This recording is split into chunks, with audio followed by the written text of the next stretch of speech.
여러분도 최근에 읽으신 분들이 많겠지만요, 제가 읽은 최근 알렌 록스버그의 길을 잃은 리더들이라는 책이었습니다. 제게 상당한 많은 생각을 하게 하는 그런 책이었습니다.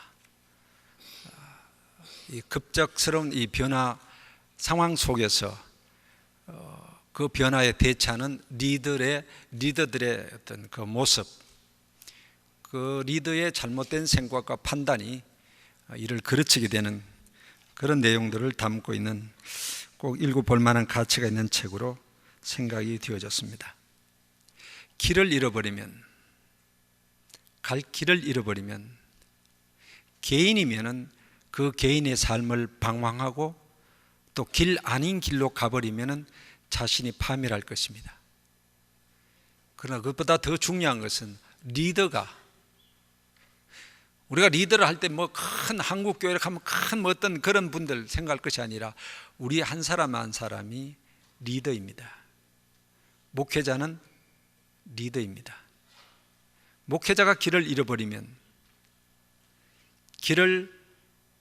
바른 길로 가지 못하면 자신의 파멸뿐만 아니라 그가 속한 모든 교회나 집단, 함께 따르는 많은 사람들을 파멸시키는, 잘못되게 만들어버리는 그런 결과가 나타난다는 것입니다. 어디로 갈고, 길이 안 보일 때에 길이 없어져 버렸다, 어디로 갈 것인가, 그렇게 생각할 수도 있고, 혹은 갈래길들이 여럿 있을 때에 어느 길로 가야 될 것인가, 역시 어디로 갈까 하는 말씀을 생각할 수 있습니다. 우리의 목회 현장에서도 때로는 목회를 진행해 가고 있다가 어떤 때는 앞이 콱 막히는 때가 있습니다. 길이 없다는 것입니다. 길이 안 보인다는 것입니다. 혹은 여러 가지 선택의 길이 있을 때에 정말 어느 길로 가야 될까 망설여질 때가 있고 고민할 때가 있습니다. 과거에 여러분이 그런 경험을 하신 분도 있고, 아니 지금도 그런 현장을 앞두고 계신 분도 있을 것입니다. 저 역시 그런 경험했습니다. 목사된 지 34년, 지금 있는 교회 30년, 꽤 많은 세월이 흐른 것 같아요. 돌아보았습니다. 아픈 경험들이 있더라고요. 제 주변에서 저를 보는 사람은 아이고 김 목사님 뭘 그 걱정이야, 아이고 그 교회 어쩌냐고 그냥 좋게만 봐버립니다만은, 세상에 어느 목사치고 어느 목회 현장치고 고통이 없는 현장은 없습니다. 아픔이 없는 현장은 없습니다. 때로 여러분들이 여기 강단에 서서 설교하거나 어떤 강의하는 사람을 쳐다보면, 저 사람은 저 강의하는 거나 저 설교하는 대로 보면 진짜 참 대단한 사람인 것 같고 슈퍼맨인 것 같고 초인적인 목사의 같지만은 속을 들다 보면요 똑같습니다. 저는 크게 한 두 번의 이 길이 보이지 않는 경험이 있었습니다. 전에도 제가 한 말씀 드린 적이 있는데, 하나는 예배당에 화재가 났을 때입니다. 79년도 이 교회에 부임하고 화재가 난 것이 83년이니까 짧은 한 4년 만에 예배당이 전체가 전소되는 그런 경험을 했습니다. 근데 30대 초반이었기 때문에, 중반이구나. 30대 중반이었기 때문에 경험도 없고 아주 굉장히 당황을 했습니다. 앞이 캄캄해지는 거예요. 길이 안 보이는 거예요. 길이 막혀버린 겁니다. 화재 현장에 갔을 때 어떤 여집사님이 발을 동동 구르면서 제게 하는 말이, 목사님 어떡할 겁니까? 어쩝니까 이제는? 대답을 못했습니다. 근데 제 속으로 한 말은 있습니다. 어떻게 하냐고 발을 동동 구르는데, 나도 모르겠는데 어떻게 내가 무슨 대답을 하겠다는 말인가? 그것도 큰 앞이 막히는 경험이었지만, 사실은 그보다 더 큰 앞이 막힌 일이 있었습니다. 재정사고였어요. 회계가 상당한 돈을 갖다가 횡령 떼먹어버린 겁니다.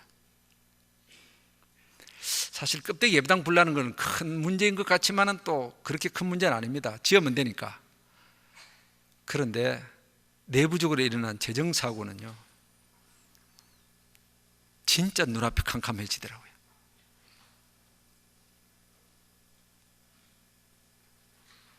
길이 안 보이는 거예요. 해결할 길이 없더라고요. 그 순간에는.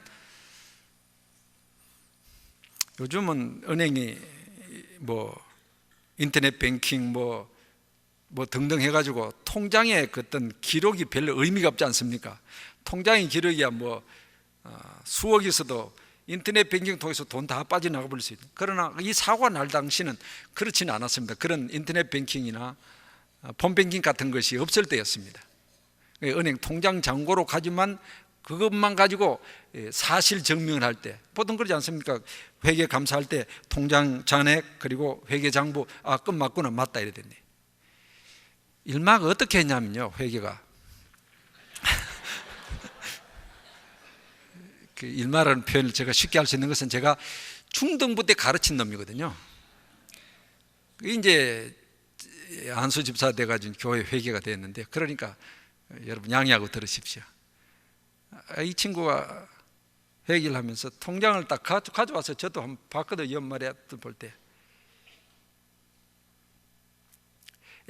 1억이 들어있는, 예를 들어서 이제 그 돈이 4억이 있어야 된다 그러면요, 딱 1억만 있는데 일자를 4자로 바꾼 겁니다. 정교하게 이렇게 딱, 여러분 잘 모르는 거예요. 그 통장 납품에 4억을 받거든요. 근데 1억밖에 없은 거예요. 3억이 날아간 것 아닙니까? 알 수 없는 거예요. 그거 가지고는 은행에 가서 확인하지 않는 다음에야. 사실은 그 1억 그조차도 날아가 버렸지만요, 탁 좌절이 되고, 내가 그것도 왔다 갔다 하는 친구처럼 내가 중학생 때 가르친 놈이 회계가 돼가지고 내한테 금양하니까 이건 인간적으로 배신감도 느끼고 내가 뭘 했나 싶기도 하고 어떤 좌절감이 확 드는데요. 진짜 감당하기 힘들어요. 물론 불났을 때도 내가 목회 집어치우려고 그랬습니다. 하나님께서 너 자격 없다 임마, 목사가. 예배당 불낸 놈이 무슨 목사 한다고 말이야. 그래가지고 딱 그만두려고 생각했었는데, 그거는 그렇게 그래도 좀 그렇게 힘들지 않게 극복했는데, 이걸 가지고는 도무지 의욕 자체가 없어져 버리는 거예요. 길도 안 보이고 교인들한테 할 말도 없고, 그래서 그냥 차 타고 설악산까지 갔다 왔습니다. 혼자서. 혼자 아니다, 그 같이 간 친구 하나 있어요, 박 목사.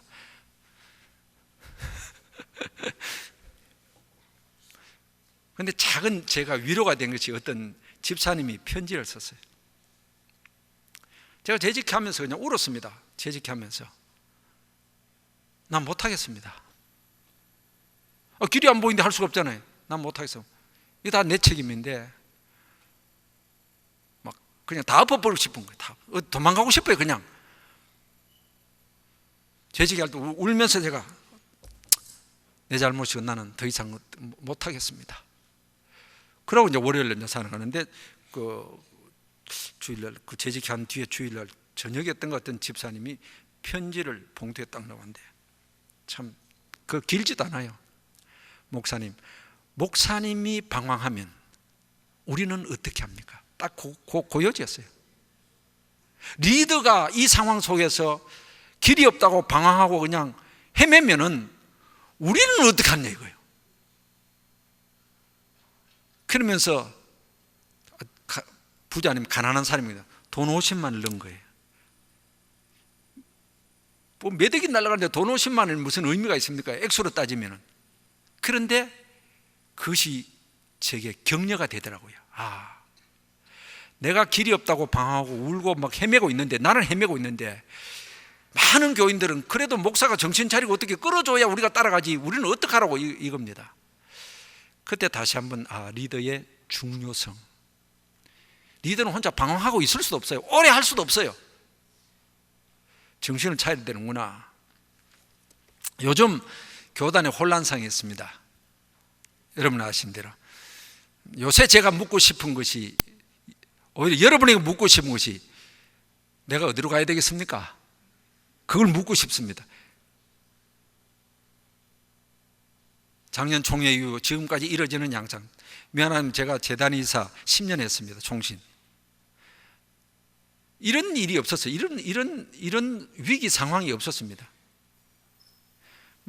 뭐 구체적인 이야기 하지 않겠습니다. 어떤 사람은 이 길로 가자 그러면 이 길로 가야 된다고 막 겁니다. 어떤 사람은 아니다, 이 길이다 이럽니다. 중간에 서서 뭐 옛날 유행가에 이리 갈까 뭐 저리 갈까 차라리 돌아갈까 뭐 그런 가사가 생각나는 줄. 이리 가면은 이쪽에 가야 된다고 주장하는 사람은 엄청나게 욕을 퍼붓습니다. 그런 욕을 조금 먹기도 했어요. 막 김경호 목사가 저럴 수 있냐 말이야. 제대로 생각하고 제대로 가는 줄 알았더니 저 길로 갔다는 거야. 또 그거 나 하나만 요거 듣으면 괜찮겠어요. 교갱협이 절로 갔다는 거야. 교회를 안 가고 절로 가버렸다는 거야.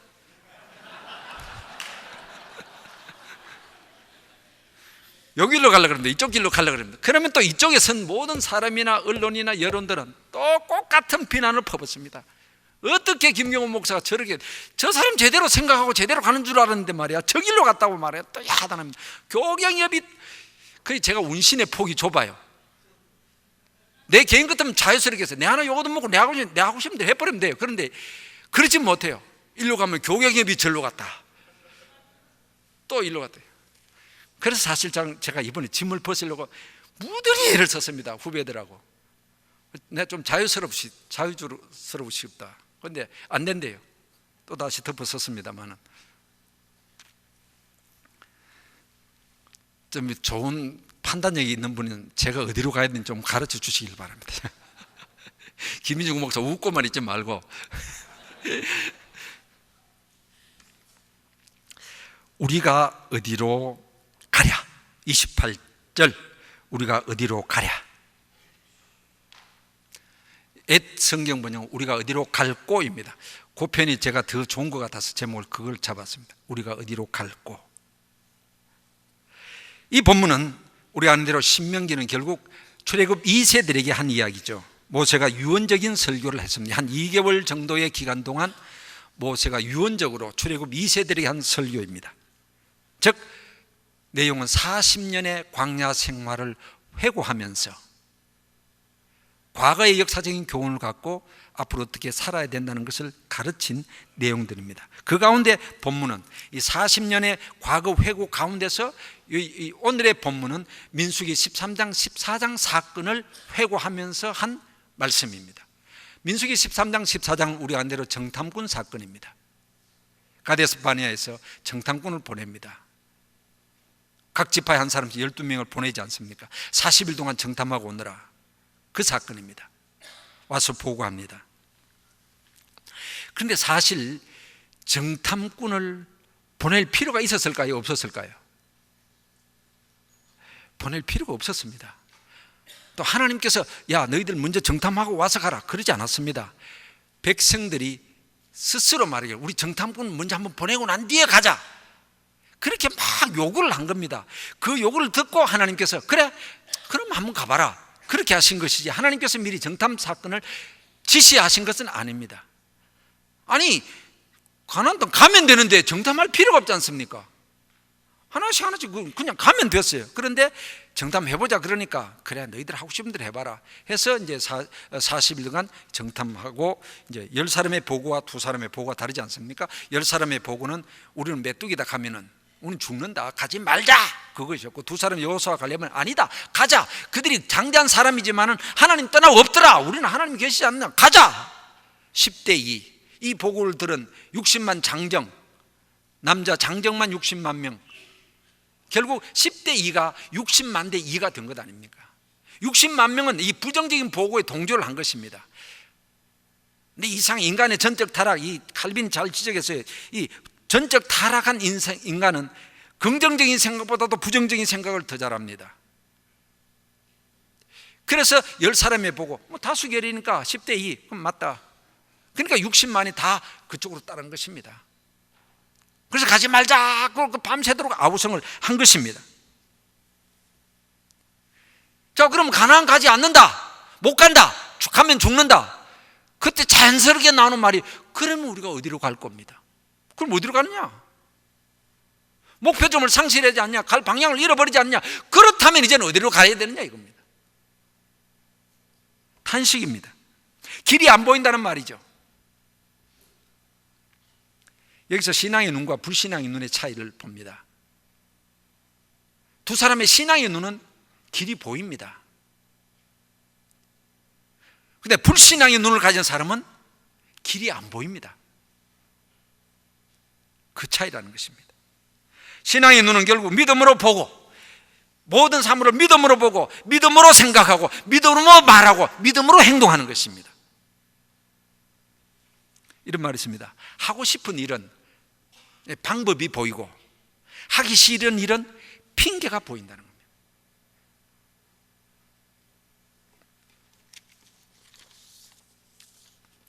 그럼 이 본문에서 어디로 갈까 하는 것에 대한 대답이 뭡니까? 어디로 갈까? 가나안을 향해서 가야 된다는 말입니다. 대답은 왜 가나안을 향해서 가야 되느냐? 그것은 아브라함 때부터 약속한 땅이기 때문에, 그리고 축복의 땅이기 때문에 그렇습니다. 어디로 갈까 하는 것은 결국 목표를 상실했다는 것입니다. 그 목표는 가나안이 되어야 된다는 것입니다. 이건 불변적이라는 것입니다. 왜? 약속했기 때문에, 하나님께서 말씀하신 곳이기 때문에, 그럼 반드시 가야 된다는 것입니다. 그 길로 가야 된다는 것입니다. 이 길을 조금 다른 각도로 넓게 생각해 봅니다. 예수님께서 누가복음 13장 33절에 사람들이 와서 헤롯이 당신을 죽이려고 그럽니다. 빨리 이 길을 떠나서 도망가라 그랬습니다. 지금 이 행하는 이 길로 가지 말고.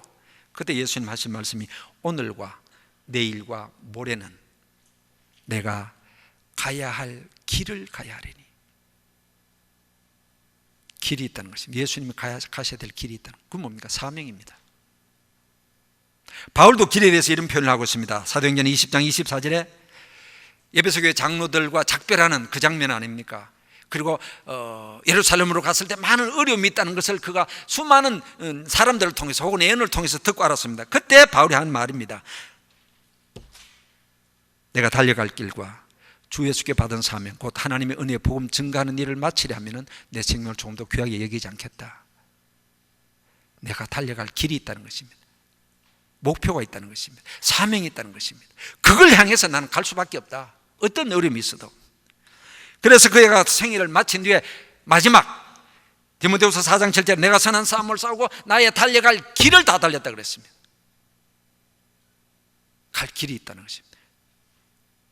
나의 사명이 있다는 것입니다. 때로 우리, 아까도 제가 말씀을 드렸습니다. 내 자신도 어디로 가야 되느냐 하는 그런 방황의 순간이 있고, 또 우리의 삶에도 그런 것이 있습니다. 혼돈합니다. 가나안입니다. 가야 될 것은. 물론 적과 꿀이는 축복의 내리라고 볼 수 있습니다만, 이 예수님의 경우와 바울의 경우를 대해서 표현한다면 하나님의 부르심, 목회자로서의 원초적인 부르심에 충실하는 거예요. 하나님께서 내게 맡기신 그 사역과 사명의 길, 그것 향해서 가야 된다는 것입니다. 이것이 가나안입니다. 때로는 우리는 어떤 명예 때문에 가서는 안 될 길로 갈 때도 있고, 돈 때문에 가서는 안 될 길도 있습니다. 길 아닌 길로 오라는 많은 유혹을 받습니다. 저는 신학 가르치면서 그런 표현을 한 적이 많습니다만, 목사는 끊임없이 자기 자신을 향해서 질문해야 될 것이 있다. 뭐냐? 언제든 내가 왜 목사가 되었는가? 이 질문이다. 다르게 표현하면 하나님께서 왜 나를 목회자로 만드셨는가? 목사로 만드셨는가? 이 질문을 부절히 내 자신에게 하고, 그 받은 질문에 대해서 내가 대답할 수가 있어야 된다는 것입니다. 그건 내가 길 아닌 길 쪽으로 갈 때 너 이 짓 하려고 목회자 되었는가? 너 이 짓 하라고 하나님께서 목사 만드는 줄 아느냐? 그 소리를 들어야 되기 때문에 그렇습니다. 미안하지만 때로는 길 아닌 곳으로 가는 목사들이 많습니다. 가고 싶은 길과 가야 될 길은 다릅니다.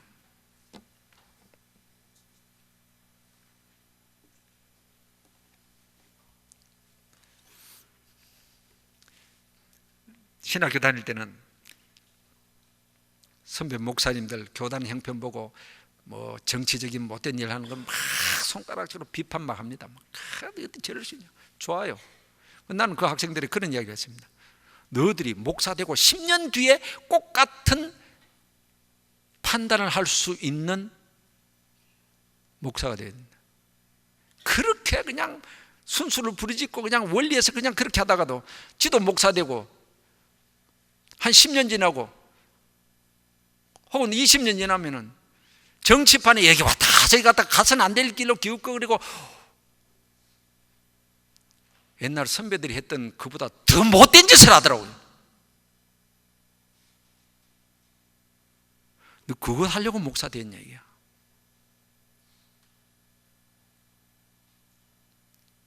주일 딱 예배 마치면 월요일부터 전국으로 돌아다니면서 이 호텔 저 호텔 기울이고 이 돈 저 돈 받아가면서 야합하고 그 짓 하려고 너 목사 됐냐 이거.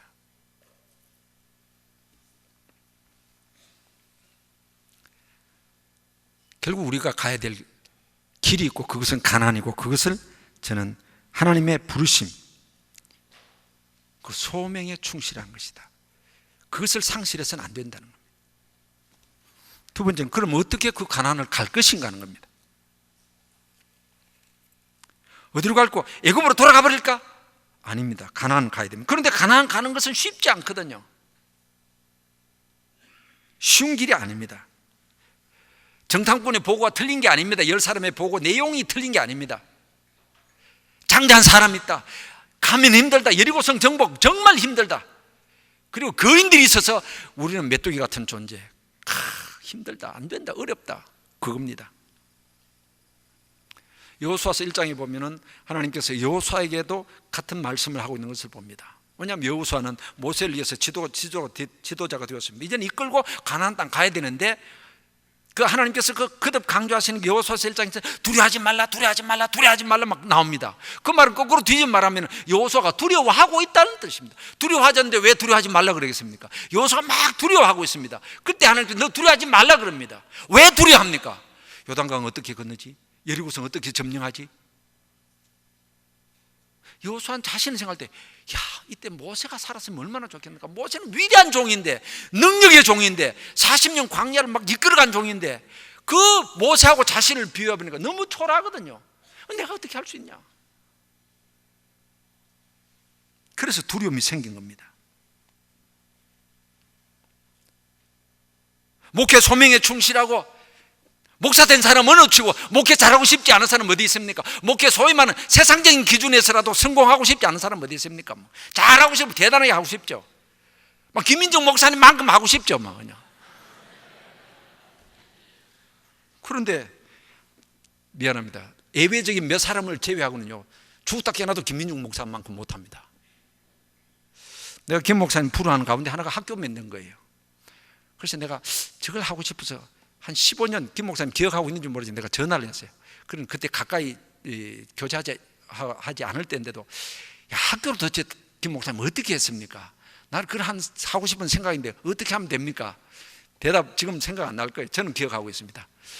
딱 한마디 하는 뭐냐, 목사님 교회 교인 가운데 중고등학교 총무과장 출신 있습니까? 이래요. 학교 선생님 출신에서 총무과장 출신은 없어서 없는데요. 그러면 참 힘듭니다. 그 사람의 역할이 그 사람이 학교를 다 그 기초를 놓는 모든 걸 다 하는 것이지 본인 자신이 이렇게 목사가 뭐 압니까? 학교 내용 몰라요. 그런데 그 총무과장 출신은요 다 안다는 총무과장 출신 살림살이 전부 다 안다는 거예요. 아무리 생각도 없어. 그래서 언뜻 시작하지도 못했고 한 번 할 수 있는 기회가 한 번 제게 주어졌습니다만은 그 타이밍을 제가 놓쳐서 학교를 못했어요. 그래서 참 김 목사님 보면서 부럽다 그런 생각을 가집니다. 그런데 내가 김민중 목사 될 수는 없잖아요. 여러분 김민중 목사 될 수 있습니까? 여호수아가 모세 될 수 있습니까? 못 되는 거예요. 자신이 없습니다. 지금으로 말하면 예를 들어서 우리 한국교회 정말 우르르 볼 수 있는 예를 들어 돌아가신 박영선 박사님이나 박영영 목사님, 와 그런 어들 어떻게 참 저렇게 될 수 있을까? 참 미치지 못할 수준인 여러분 박영선 목사 잘 모르니까 그만두고, 예를 들어 옥하남 목사님, 와 어떻게 했죠? 못 따라가요. 김 목사님 표현대로는 흉내는 조금 낼 수 있어요. 그러나 못 따라갑니다.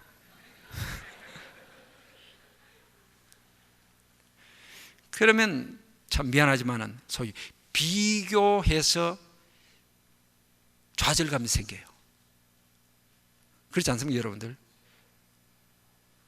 비교해서 좌절감을 생깁니다. 저는 이런 주문을 하고 싶어요. 절대로 비교하지 말라. 지는 지고 나는 나다는 거죠. 예? 어떤 여러분 주변에 있는 막 목회가 잘하고 막 굉장히 부흥하는 사람, 비교하면요 좌절감 생깁니다.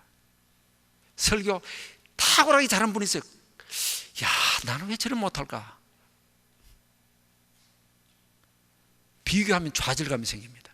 지금 한국교회 참 손꼽는, 제가 이름 안 밝혀요, 손꼽는 몇 사람의 탁월한 설교자 가운데 한 분이 그런 아주 오래전에 자기 자신의 간증하는 것을 제가 들었습니다. 자기 부인 사모님이 한 번은 어느 집회에 갔다 와서 자기 남편 보고 하는 말이, 당신은 왜 아무개 목사만큼 설교 잘 못하느냐 말이야. 엄청나게 좌절감을 느꼈다는 겁니다. 제일 기분 나쁜 게 비교하는 겁니다. 사모님 여러분들, 남편 기죽이지 마세요. 아무개 목사님은 말이야 설교도 잘하고 그런데 당신은 왜 그 모양이냐 말이야. 더 기죽여 버립니다. 더 못하게 만들어 버립니다. 그리고 주일날 설교하고 돌아왔을 때 잔소리 좀 하지 말고, 위에서 한다 하면서 그냥 찝어대는 그게 더 못하게 만들어 버립니다. 격려해야 됩니다. 오히려 오늘 정말 은혜 받았다고, 당신 최고라고 말이야. 그러면요, 목사님은 최고 아닌 줄 알아. 오늘 설교 잘못한 줄도 다 알아. 그래도 옆에 이야기하면 기분이 좋다고, 그럼 다음 줄 더 잘하겠다는 용기가 생기잖아요. 목사 살릴 겁니까, 죽일 겁니까? 목사들도 마찬가지예요. 사모님 비교하지 마세요. 다른 사람, 다른 여자는 관심 둘 필요가 없어요. 내 여자가 최고인 줄 알고 살아야지.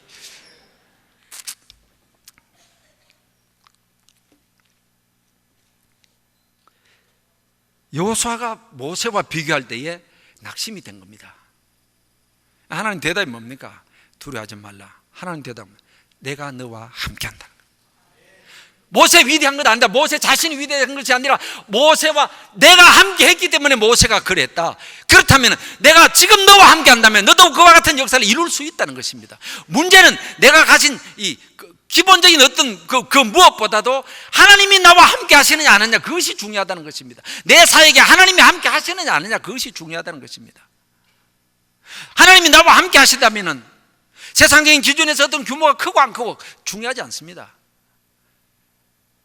정말 목회 승리는 몇십 명이든지 몇백 명이든지 끌어안고 영혼 사랑하고 전도해서 구원시키고 양육시키고 하나님의 친 백성 만들고 제자 만들고 참 신자 만드는, 그리고 온전히 하나님 앞에 헌신하는 한 사람 한 사람을 만드는 사역이 얼마만큼 내게 있느냐가 문제지. 수천 명 수만 명 건드리고, 흔히 요새 말하는 대로 목사가 씨요? 아니요. 목사는 목자지. 저는 그 표현 싫어합니다. 씨요라는 말. 씨요 예수님? 아니요, 목자 예수님이요. 오늘 대교회를 한다고? 씨요 노릇? 목자적인 심령이 없다면 아니요. 내가 어느 곳에 하든지 얼마만큼 많은 규모의 목회를 하든지 그것이 문제가 아니라 한 영혼 붙들고 나는 정말 하나님의 부르심 앞에, 그 소명 앞에 부끄럽지 않게 눈물을 기도하고 사역하느냐가 중요하다는 사실입니다. 최근에 어떤 한국계 정말 지도자 가운데 한 분입니다. 우리 교단은 아니에요. 이름만 밝힙니다. 큰 교회를 하는 분입니다. 어떤 교회 식사를 하면서 대화를 하게 되는데 그분이 뜻밖의 이야기를 해요. 10,000명 이상 모이는 교회입니다. 두 가지를 했는데, 하나는 공감이 가요. 자기는 애국적인 설교를 해야 되겠다. 나라를 사랑하는 마음이 있어야 되겠다. 그 쉽게 공감이 가서 두 번째 하는 말이, 그 양반 하는 말이, 뜻밖의 하는 말이 대교회 하지 말자 이게. 지는 대교회 하면서 왜 넌 보고 대교회 하지 말라 그런 얘기야? 대교회가 가진 장점이 있습니다.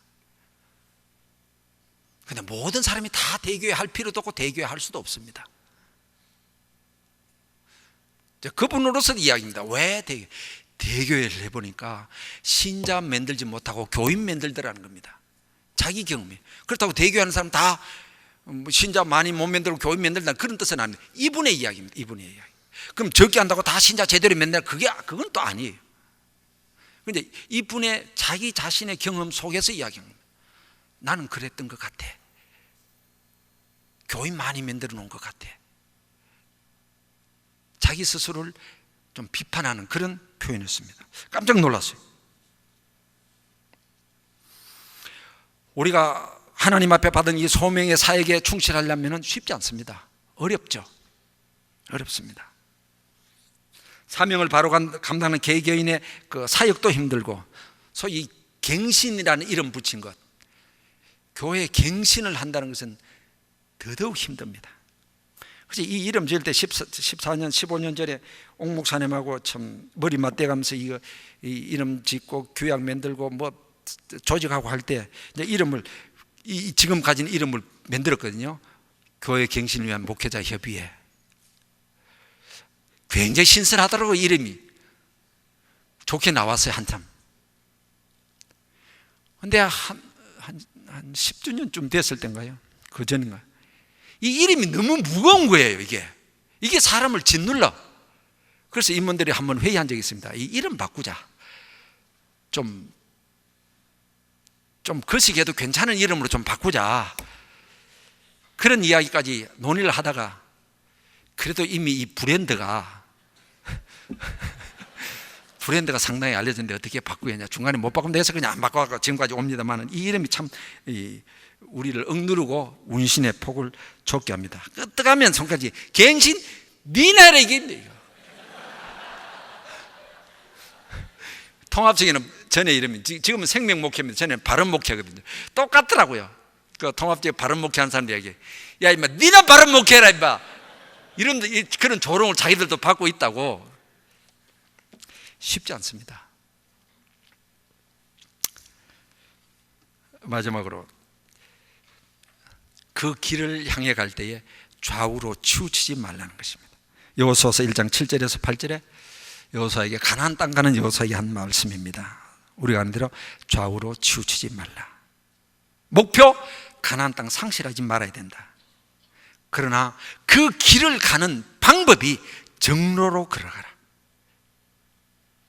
가나안 땅 가서 삶도 율법을 중심에서 좌우로 치우치지 말라. 즉 신앙과 삶에 있어서 정도를 걸으라는 말이죠.